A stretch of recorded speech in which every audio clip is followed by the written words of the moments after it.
Recognizes the gentleman from Nevada, Mr. Hardy, for 5 minutes. Thank you, Mr. Speaker.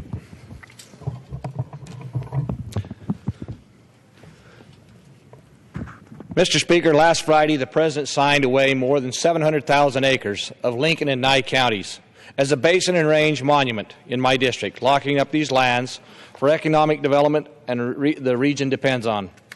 This is unacceptable. Mr. Speaker, I stand here today to give a voice to what Nevada's argument is and what Nevada's argument is not. Some on the other side of the aisle wish to paint those who oppose the designation as enemies of our public lands, when nothing could be further from the truth. Southeastern rural Nevada is in my blood.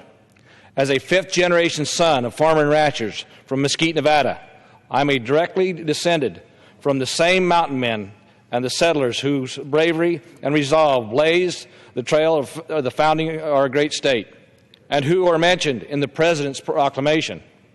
I grew up to explore the rugged landscapes of Lincoln and Nye counties, hunting, hiking, camping in these one-of-a-kind surroundings.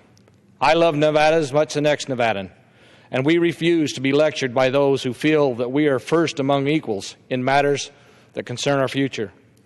Our argument is not about whether or not to preserve our national treasures contained on our public lands. I wholeheartedly agree that we have a responsibility. We must protect what needs to be protected. It comes down to this. The Antiquities Act is antiquated. The law is rooted in the last century and has been manipulated over the years to exceed its original intent. It has become a tool of political patronage, burnishing the legacies of those privileged enough to hold the nation's highest elected offices. It also furthers the insidious notion that Washington knows best. The primary orchestrator of this monument maneuver even went so far as to say to the concerned people of Lincoln and Nye counties, "Don't worry, this is going to be great for you." But despite the Orwellian refrain, the people of Nevada demanded the right to think for themselves, and they strongly disagree. According to the letter I received from Nye County, the entire county board of commissioners opposes the Basin and Range Monument designation, stating the dire concerns about the absence of any consultation with the federal government and the harmful economic constraints. With 98% of Nye County already under federal control, it can ill afford to lose additional economic opportunities. As for Lincoln County, the commissioners have expressed grave concerns about having such a large swath of county administered for a singular specific preferred use rather than for a multiple use management resource plan. Despite what the White House asserts, this outcome would particularly be harmful to the county that already holds 97% federally controlled.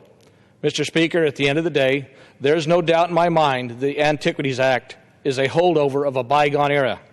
We continue to see the presidents pay lip service to the requirement that the boundaries of national monuments should be confined to the smallest area compatible.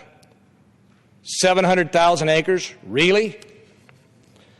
I would like to encourage my colleagues and those in the administration to remember is that Nevada's culture and resolve is that the people are not things that can be locked away for an outdoor museum. They live on in today's generation who continue to carry the traditions of those who came before them and respect the land they call home. With the proper consultation across all levels of government and the local buy-in, I'm confident that Democrats and Republicans can work together to protect America's natural heritage while also preserving its people's way of life. This photograph is a great example of the possibilities. The Tule Springs National Monument is a case study of a successful effort to preserve Nevada's national heritage and was given due consideration and had a widespread community backing. That is why Congress passed legislation to create the Tule Springs Fossil Bed National Monument in Nevada last year. If I can pose for a picture, smiling wide holding a sign with the words National Monument on it, there must be a right way to go about protecting our public lands. Mr. Speaker, we need local input. We need votes in Congress. We need to fix the Antiquated Antiquities Act. And with that, I yield back.